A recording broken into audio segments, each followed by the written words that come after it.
국정원의 거짓에 장단 맞추는 검찰 수사, 진상규명에 전혀 도움이 안 되고 있습니다. 특검만이 해법임을 다시 한번 요구합니다. 어제 자살 기도한 국정원 협력자 김모 씨 유서 공개로 공무원 간첩 사건 문건은 위조된 것이며 국정원이 위조 지시를 했다는 사실들이 드러나고 있습니다. 아들에게 쓴 유서 내용 중에는 가짜 서류 제작비 1,000만 원, 수고비 등을 국정원에서 받아야 한다고 당부하고 있습니다. 국정원은 과거의 다른 사건과 관련한 가짜 서류라고 발뺌하는 모양이지만 이 같은 해명은 오히려 사건의 범위를 더욱더 키울 뿐입니다. 자살 시도 과정의 의문점도 한두 가지가 아닙니다. 현장도 보호하지 않고 말끔히 치운 배경뿐만 아니라 자살 시도 직전에 그가 접촉하거나 연락을 주고받은 인물 등도 철저히 밝혀져야 할 것입니다. 검찰이 수사팀으로 전환했다고는 하지만 더 이상 검찰에 믿고 맡길 수가 없습니다. 진상을 덮기 위한 또 다른 은폐와 조작 가능성이 염려됩니다. 은폐를 덮기 위한 더 큰 은폐가 진행 중인 것으로 보입니다. 더 이상 이 일을 검찰에 맡길 일도 맡겨서도 안 될 것입니다.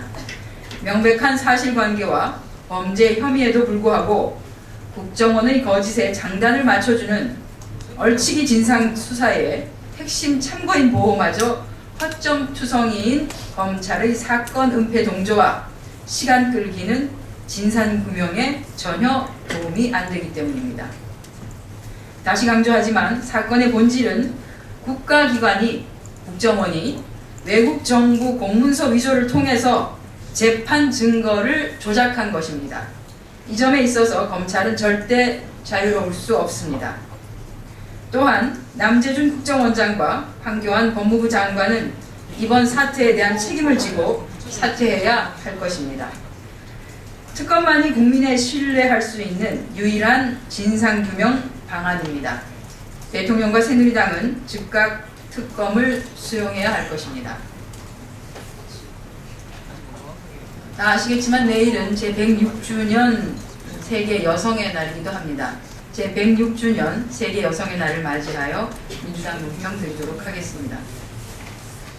3월 8일 내일은 세계 여성의 날로 세상의 절반인 여성들이 모든 불평등으로부터 권리를 선포한 날이자 사회적 주권자로서 거듭 태어난 생일과도 같은 날입니다.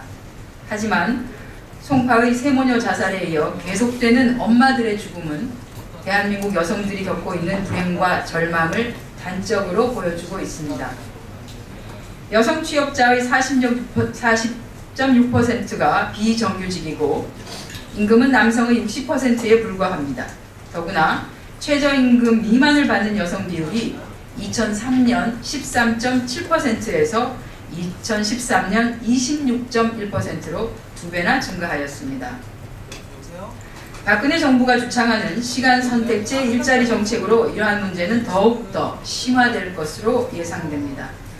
일례로 이마트의 경우 주 40시간 정규직 일자리를 주 25시간짜리 시간제로 전환해서 생업을 이어나가야 하는 여성 노동자들을 저임금의 막다른 골목으로 내몰고 있습니다.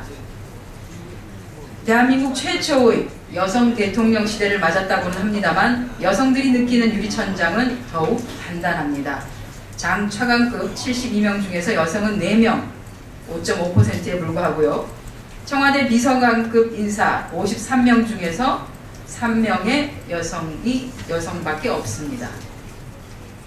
대선 때 약속하셨던 여성인재 10만 명 양성과 같은 여성 공약을 지키기 위한 노력은 전혀 보이지 않고 있습니다. 박근혜 대통령은 민생 파탄으로 여성의 삶을 깊은 질곡으로 내몰았던 지난 역사를 반복할 것인지 묻고 싶습니다. 대한민국 최초의 여성 대통령으로서 여성의 행복을 찾아주는 진정성 있는 노력을 당부드립니다. 우리 민주당은 제106주년 세계 여성의 날을 축하하면서 여성의 삶과 생활을 바로 세우고 여성 행복 시대를 만들기 위해 더욱더 분발하고 노력하겠습니다. 이상 오현안 브리핑 마치겠습니다.